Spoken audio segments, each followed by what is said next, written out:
जय हिंद दोस्तों, this is my second video on Rudyard Kipling's Kim.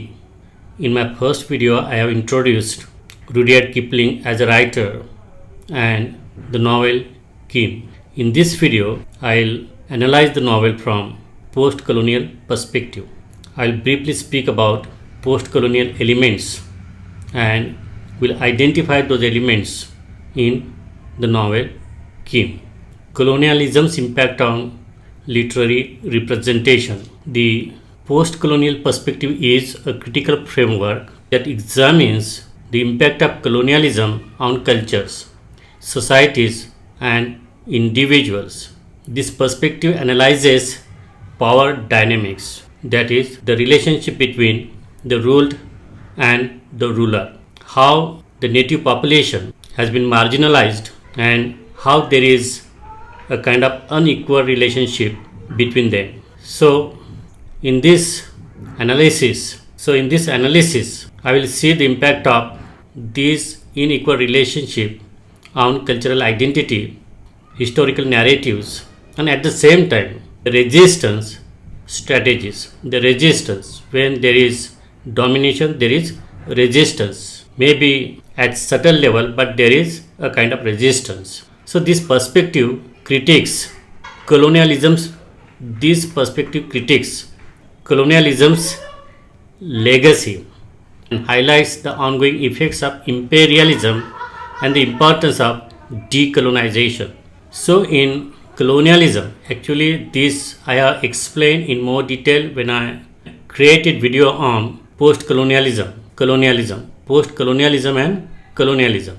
Under colonialism, there is a kind of systematic exploitation and domination. It is extension of colonial power, what we call imperialism. Of course, there is decolonization, reversing colonialism's effects, and then as a result of interaction between the colonizer and the colonized, there is blending of cultures, identities, and languages. So there is need also for the voice of the marginalized groups, which was silenced by colonial power or colonial discourse. There are some important critics who try to deconstruct the colonial discourse. Edward Said, Homi Bhabha, Gayatri Chakravarti Spivak, and there are many more. These are just few critics to name. So post-colonial theory examines colonialism's impact on literary representation and analyzes power dynamics in text, literary text. Power dynamics refers to the unequal distribution of power, authority, and influence within relationships, groups, or societies. In this context of post-colonialism, the literary text examines these dynamics. There are innumerable writers who try to examine this unequal power relationship. There are a number of writers who explore the impact of colonialism and they try to incorporate the repercussions of colonialism in their literary artifacts. The prominent writers who try to narrate the impact of colonialism are Chinua Achebe, Ngugi wa Thiong'o, Ul Soyinka. Even in Rabindranath Tagore, we find this representation, particularly in The Home and the World. In R.K. Narayan also, we find these elements. Then there is Salman Rushdie and Amitav Ghosh. On the list of Caribbean writers, we come across Jean Rice, V.S. Naipaul, Derek Walcott, etc. So these are just a few names. There are so many writers globally who try to narrate, who try to incorporate these elements in their narratives and brought to fore the impact that they made on the lives of the people, on the culture of native people, on all spheres of life in brief. In Kim, Rudyard Kipling offers a very complex portrayal of empire building during the British Raj. The novel is set against the backdrop of Indian rebellion of 1857, the first war of independence we call it, and the British call it mutiny. So this novel is set against the backdrop of Indian rebellion of 1857 and the Great Game. The Great Game, I have already explained the rivalry between the British and Soviet Union, Russia. The novel explores the mechanism of colonial control and the complexity of loyalties and the subtle forms of resistance.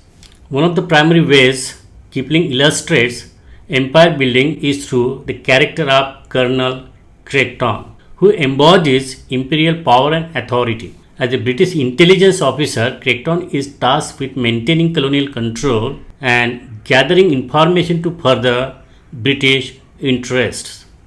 His presence in the novel highlights the pervasive nature of colonialism, where even cultural and educational institutions serve as tools of imperial domination. There are certain quotes I gathered from the novel Kim. The Great Game, nor is it any game, highlights the seriousness and complexity of colonial expansion.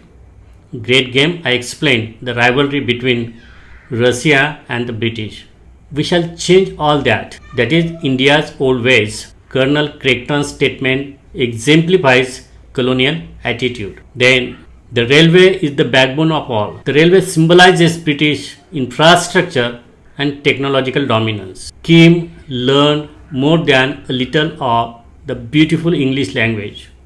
Highlights language imposition. St. Xavier's School, where he was educated, where he studied, where he pursued education, was a very superior institution. This is the quote. Illustrate cultural assimilation. Then there is the mention of cannon as the symbol of power, which is referred to in the novel as Zamzama. Kim sitting on the gun, Zamzama, that is cannon, in the opening scene of the novel, for example, is the symbol of victory and conquering of India. The exchanges between Kim, Abdullah and Chota Lal for possession of the gun give a playful allegorization of Hindu-Muslim conflict and legitimization of British rule. Kim says, all Muslims fell off Zamzama long ago, which signifies the defeat of the Mughals at the hand of the British. Further, Chota Lal, who represents the Hindu, is also told by Kim that the Hindus fell off Zamzama too. The Muslim pushed them off, as India is now under the British, who replaced the Muslims, who had replaced the Hindus. It is only Kim, the Indian-born Irish, who can sit on the cannon, that is Zamzama, which is a symbol of power, In interaction with the characters in the novel like Chota Lal, Abdullah tries to establish the superiority and power of the British. That is Zamzama, the great gun, which does not shoot. Kim also tried to establish his superiority. What he says, my father was a Sahib and I shall be a Sahib. There he says, I have seen the Sahib's gun in Lahore fort. The cannon which is referred to in the novel is located outside the Lahore Museum. By appreciating the gun, Kim tries to establish superiority of the British. He says, the Zamzama is a very great gun. I am Kimball O'Hara, son of Sahib, and I will be Sahib too. The Sahibs were wise. Sahib means the British.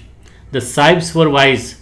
They know all things. Kim's fascination with the cannon, the gun Zamzama, reflects his desire for imperial power. His interactions showcase Kim's curiosity about British colonial rule, his respect for British colonial rule, his appreciation for British colonial rule. So we find that again how the Indians were subservient and loyal to the British. So we have the quote from the novel. Mehboob Ali, horse dealer, was a loyal servant of the government, that is British government. So this quote highlights Mehboob Ali's loyalty to the British colonial government, and it reinforces the stereotype of Indians as obedient and subservient to colonial authority. Largan Sahib, the jeweler, was a valuable ally to the British. Largan Sahib, the jeweler, was a valuable ally to the British. This quote emphasizes Largan Sahib's collaboration with the British, and it perpetuates the notion that Indians can be valuable assets to colonial rule. The Indian mind was a mystery beyond Western comprehension. This quote particularly reinforces the stereotype that the Indians are enigmatic, incomprehensible to Westerners, and it reinforces Orientalism, how the Orient looked upon the East. So we find that again the quote like the fake holy man was a disgusting, greasy creature. This quote again perpetuates stereotype, negative stereotype that some Indians are uncivilized and primitive, and reinforces colonial notion of Indian backwardness. The villagers were as ignorant as sheep. It portrays Indian people as ignorant and passive, and in this way it strengthens, reinforces colonial attitudes. There are many instances in which we find that Indians are stereotyped. They created negative stereotypes about Indian people. Chota Lal bowed low. That is one of the characters, as I said earlier. Chota Lal bowed low, touching his forehead. It highlights Chota Lal's subservience to British authority. The Indians showed a proper respect for the Sahibs. It emphasizes Indian deference, respect to British colonial rule. Kipling is condemned for calling Indians as burden, white man's burden. We all know that Kipling is severely criticized for his poem White Man's Burden. This poem justifies colonial rule. The European powers consider that they have the divine mission to civilize the uncivilized societies elsewhere. So the European power approach the underdeveloped countries or backward countries economically as uncivilized, and it is their job to educate them, to civilize them, and they consider this mission as the divine mission. So in this video, I tried to examine the novel from post-colonial perspective, the elements that I tried to point out from the novels, and analyzed it applying post-colonial theory. Thank you and Jai Hind.